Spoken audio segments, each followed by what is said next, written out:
Hello students, मेरा नाम नकुल चौहान है और हम लोग 12th क्लास के अकाउंट्स का सिलेबस पढ़ रहे हैं। हम लोग अब तक 12th क्लास के अकाउंट्स में फर्स्ट चैप्टर की एक वीडियो ऑलरेडी बना चुके हैं। आज हमारी फर्स्ट चैप्टर की ये सेकंड वीडियो है। लास्ट क्लास में जो हमने वीडियो बनाई थी उस क्लास में हमने पढ़ा था कि पार्टनरशिप क्या होती है और पार्टनरशिप के अंदर किन किन पर्सन्स को अलाउ करा जाता है कि वो एडमिशन ले सकते हैं और किनको अलाउ नहीं कराता कि वो एडमिशन नहीं ले सकते। आज हम उसका आगे का नेक्स्ट कंटेंट पढ़ने वाले हैं। पार्टनरशिप हमने ये तो पढ़ लिया है कि पार्टनरशिप जो होती है वो किस तरीके की होती है, बट पार्टनरशिप में भी दो अलग अलग टाइप्स होते हैं। जैसे सबसे पहला कंटेंट जो आज की क्लास का है वो आता है टाइप्स ऑफ पार्टनरशिप के बारे में।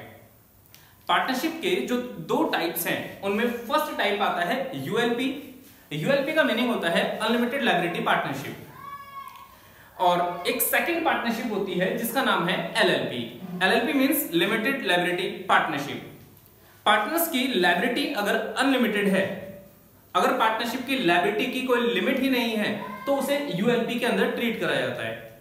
बट अगर पार्टनरशिप की लायबिलिटी एक लेवल तक, एक लिमिट तक लिमिटेड रहती है तो उसे एलएलपी के अंदर ट्रीट करा जाता है। हम जो अभी पार्टनरशिप पढ़ रहे हैं वो कंप्लीट पार्टनरशिप हमारी कौन सी होगी? यूएलपी। एलएलपी के बारे में सिर्फ आप लोगों को 12th क्लास में थ्योरेटिकल एस्पेक्ट पढ़ने होंगे। जो हमारी अनलिमिटेड लायबिलिटी पार्टनरशिप है और जो हमारी लिमिटेड लायबिलिटी पार्टनरशिप है, गवर्नमेंट ने इन दोनों ही पार्टनरशिप के लिए एक्ट बना रखे हैं। अनलिमिटेड लायबिलिटी पार्टनरशिप के ऊपर इंडियन पार्टनरशिप एक्ट 1932 ही एप्लीकेबल होता है, जो मैं ऑलरेडी लास्ट क्लास में बता चुका हूं। बट जो हमारी लिमिटेड लायबिलिटी पार्टनरशिप होती है इसके ऊपर हमारा limited liability partnership act LLP act 2008 applicable होता है। पेपर में कई बार ये एक्ट पूछ लिए जाते हैं कि पार्टनरशिप, इंडियन पार्टनरशिप का एक्ट लिखो या फिर लिमिटेड लायबिलिटी पार्टनरशिप एक्ट लिखो। एक नंबर में इनके एक्ट का ईयर पूछा जा सकता है। आप लोगों को इन दोनों में से यूएलपी और एलएलपी में से अभी जो मैं तुम्हें टॉपिक पढ़ा रहा हूं, जितनी भी मैं तुम्हें पार्टनरशिप पढ़ाऊंगा वो सारी हमारी अनलिमिटेड लायबिलिटी पार्टनरशिप से रिलेट करेगी। अभी हम एलएलपी के बारे में नहीं पढ़ रहे। लिमिटेड लायबिलिटी पार्टनरशिप की मैं एक सेपरेट क्लास बनाऊंगा जिसमें इसके सारे थ्योरेटिकल एस्पेक्ट्स को हम समझेंगे। तो हम स्टार्ट करते हैं आज का नेक्स्ट टॉपिक। नेक्स्ट टॉपिक जो हमारा मेन आता है वो आता है पार्टनरशिप डीड। लास्ट क्लास में हमने पढ़ा था कि जब भी दो पर्सन आपस में मिलकर एक बिजनेस को फॉर्म करते हैं तो उन दोनों के बीच में एक रिलेशन क्रिएट होता है और वही रिलेशन पार्टनरशिप कहलाता है। अब ये जो पार्टनरशिप है, क्या उन दोनों के बीच जो रिलेशन क्रिएट हुआ, क्या उसका कोई लीगल डॉक्यूमेंट बनना जरूरी है?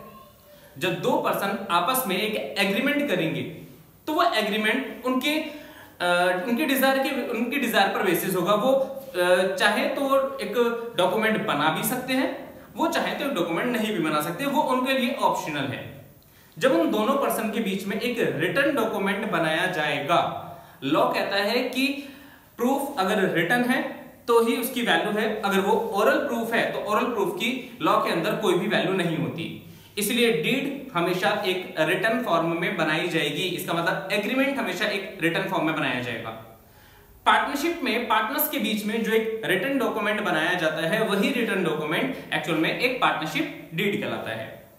ये पार्टनरशिप डीड क्यों बनाई जाती है? ताकि पार्टनर्स के बीच में किसी भी तरीके के अगर डिस्प्यूट्स हैं, उन डिस्प्यूट्स को हम पूरी तरीके से दूर कर सकें।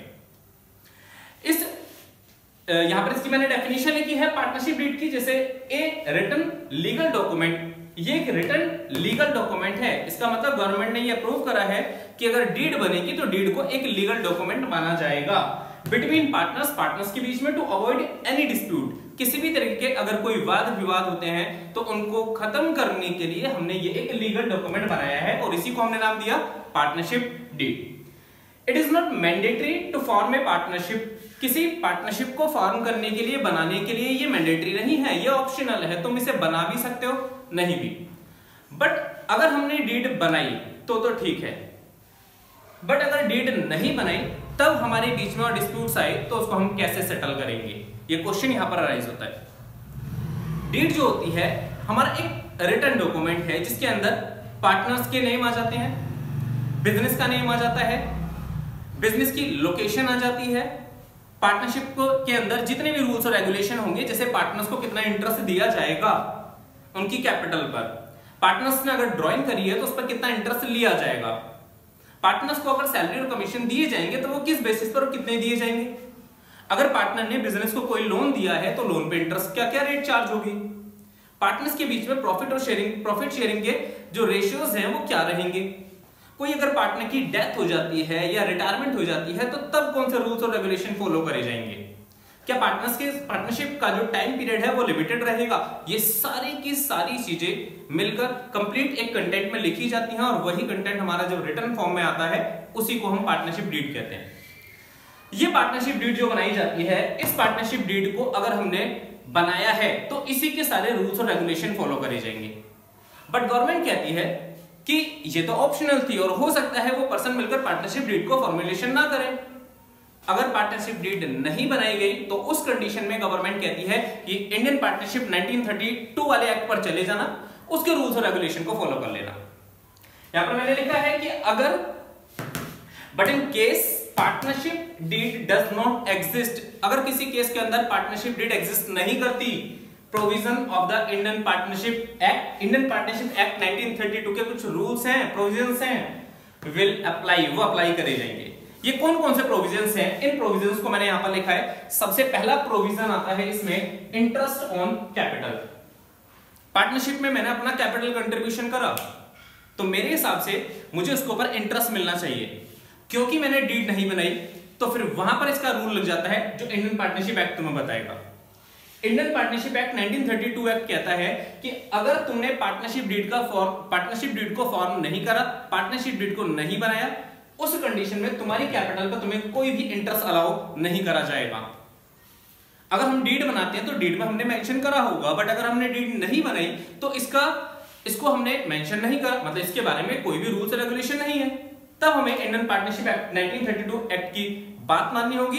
ये कहता है कि पार्टनर्स को उसकी कैपिटल पर कोई भी इंटरेस्ट नहीं दिया जाएगा।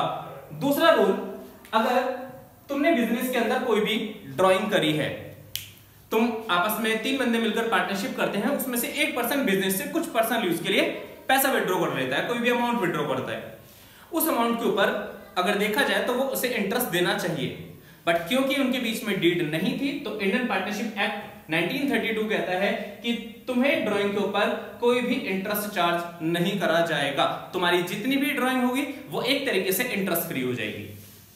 तीसरा, लोन पर जो इंटरेस्ट है, लोन का मतलब यहां पर क्या है, कोई भी पार्टनर ने अगर फर्म को लोन दिया है, ये चीज ध्यान रखना, ये इंटरेस्ट ऑन लोन का मतलब loan advanced by the partner to the firm. अगर किसी पार्टनर ने फर्म को लोन दिया है तो उस पर कितने परसेंट का इंटरेस्ट चार्ज करा जाएगा, 6% पर एनम। मान लो वो बिजनेस के अंदर लोन 3 महीने यूज हुआ तो ये पर एनम है, इंटरेस्ट हमें 6% तो निकालना है, बट उस कंडीशन में वो 12 महीने का इंटरेस्ट नहीं, वो 3 महीने का इंटरेस्ट कैलकुलेट करा जाएगा। चौथा रूल आता है हमारा इसमें, सैलरी और commission to a partner. Partner को कोई भी सैलरी या कमीशन दी जाएगी या नहीं। अगर पार्टनरशिप डीड बनाई है तो उसमें तुमने मेंशन करा होगा कितनी सैलरी है, कितनी कमीशन है, किस तरीके से इनको अलाउ करा जाएगा। बट अगर डीड ही नहीं बनाएगी तो तुम्हारे पास कोई भी लीगल प्रूफ नहीं है, तब तुम्हें इंडियन पार्टनरशिप एक्ट 1932 का रूल फॉलो करना पड़ेगा। और ये एक्ट कहता है पार्टनर को कोई भी सैलरी या कोई भी कमीशन अलाउ नहीं करा जाएगा। लास्ट आता है प्रॉफिट शेयरिंग रेशियो। अगर पार्टनरशिप के अंदर तुमने पार्टनरशिप डीड को फॉर्म नहीं करा तो तुम्हारा प्रॉफिट शेयरिंग रेशियो कैसा रहेगा, इक्वल। अगर 5 पार्टनर है और बिजनेस में प्रॉफिट हुआ तो 5 में वो इक्वल बटेगा। उसको तुम अपने कैपिटल कंट्रीब्यूशन के हिसाब से ज्यादा या कम नहीं कर सकते, उस कंडीशन में तुम्हारा हमेशा पार्टनरशिप एक्ट 1932 का रूल ही फॉलो करा जाएगा। ये प्रोविजंस हैं जो तब एप्लीकेबल होंगे जब पार्टनरशिप डीड एब्सेंस होगी। अगर पार्टनरशिप डीड की प्रेजेंस है तो फिर उस कंडीशन में वही रूल्स और रेगुलेशन फॉलो करे जाएंगे जो उस पार्टनरशिप डीड के अंदर मेंशन है। लास्ट में मैंने एक नोट लिख दिया है, फिर भी in the presence of partnership deed, partnership deed की प्रेजेंस में, प्रेजेंस मतलब अब ये एब्सेंट नहीं है, अब पार्टनर्स के बीच में एक पार्टनरशिप डीड बनाई गई है। In the presence of partnership deed, rules and regulations given under partnership deed, कोई भी रूल्स और रेगुलेशन जो पार्टनरशिप डीड में मेंशन है will be followed by the partners, उन्हीं को पार्टनर्स के द्वारा फॉलो करा जाएगा। ये हमारा पार्टनरशिप डीड का सारा कंटेंट था। पेपर में कई बार पार्टनरशिप डीड के प्रोविजंस पूछे जाते हैं, तो आपके लिए इस सारे टॉपिक में सबसे मेन है पार्टनरशिप डीड के प्रोविजंस। हम आगे जो कंटेंट पढ़ेंगे, नेक्स्ट कंटेंट वो आएगा इंटरेस्ट ऑन ड्राइंग्स के बारे में। इंटरेस्ट ऑन ड्राइंग का जो कंटेंट है उसका सारा जितना भी टॉपिक रहेगा वो सारा मैं तुम्हें नेक्स्ट क्लास में डिस्कस करूंगा। आज की क्लास के लिए बस इतना ही। अगर ये वीडियो आपको अच्छी लगी हो तो इसे लाइक कीजिए, शेयर कीजिए और ज्यादा से ज्यादा इसे सब्सक्राइब भी कीजिए। That's all for today.